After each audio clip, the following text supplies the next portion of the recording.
आज ना मला सकाळी जेवण नाही बनवायचं होतं, दुपारून बनवायचं होतं. म्हटलं चला तोपर्यंत काहीतरी नाश्त्याला बनवायलाच पाहिजे. तरी त्यानं वटाणे सोलून घेतले होते. हिरवे वटाणे आहे तोपर्यंत असं काहीतरी बनवून मी नक्कीच खात असते. तरी त्याने 1 वाटी वटाणे घेतले. त्याच्यामध्ये हिरवी मिरची, लसूण छान असं बारीक करून घेतलं. त्याच्यानंतर आहे ना मुगाची डाळ मी 1 वाटीच घेतली होती. सगळं 1-1 वाट्या घेतल्या होत्या. खरंच खूप छान झालं होतं.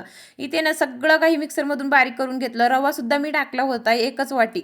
ते सगळं बारीक झालं. आता मिक्स करून घ्यायचं. थोडंसं चवीनुसार मीठ घालायचं आणि कांदा, टोमॅटो, कोथिंबीर हे सगळं काही आपल्याला याच्यात घालायचं आहे आणि चांगलं मिक्स करून घ्यायचं. जास्त पातळ आपल्याला करायचं नाही, घट्टच पाहिजे. जितकं घट्ट राहणार तितकं चांगलं, नाही तर पातळ झाल्यावर ते व्यवस्थित फुगत पण नाही आणि येत पण नाही.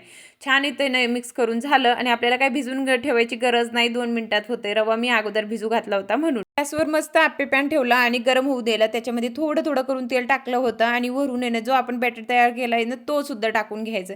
1-1 चम्मचच मी टाकते, जास्त फुगतं ते आणि जास्त मोठं टाकलंय की मग पॅन पण खराब होतंय आणि ते व्यवस्थित निघत पण नाही. आता असलं काही ना मला बनवायला पण आवडतं, खूप आवडीनं मी बनवत असते आणि खायला पण.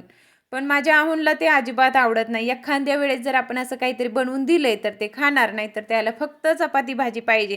दोघं बाप लेकं सारखेच आहे, त्याला जास्त काही असलं आवडतच नाही. एखाद्या वेळेस जर बनवलं ना तर थोडंसं खाऊन बघणार, मग म्हणतात की तूच खात बस, आम्हाला काही इतकं आवडत नाही, आम्हाला नॉर्मल जेवणच पाहिजे आणि तेच तू बनवत जा.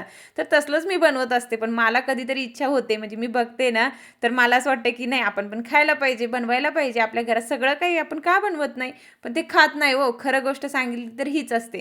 आणि एकटीसाठी की माणसाला जरा कंटाळाच येतोय. मला तर खूपच जास्त येतोय. जे ते खाणार ते मी खाऊन घेते. तर असो, इथे छान माझे आप्पे बनवून तयार झाले होते आणि कोणतीही चटणी सोबत खा तुम्ही, भारीच लागतंय. काय आज कोणतीच चटणी बनवली नव्हती. इतकं आवडीनं कोणी खात नाही. एकटीसाठी कंटाळा येतोय ना थोडंसं. तर इथे ना सगळे आप्पे काढून घेतले होते आणि बघू शकता किती छान फुगले ना. तर चला आता इथेच मी एंड करते. भेटूया आता आपण उद्याच्या ब्लॉगमध्ये. तर चला बाय.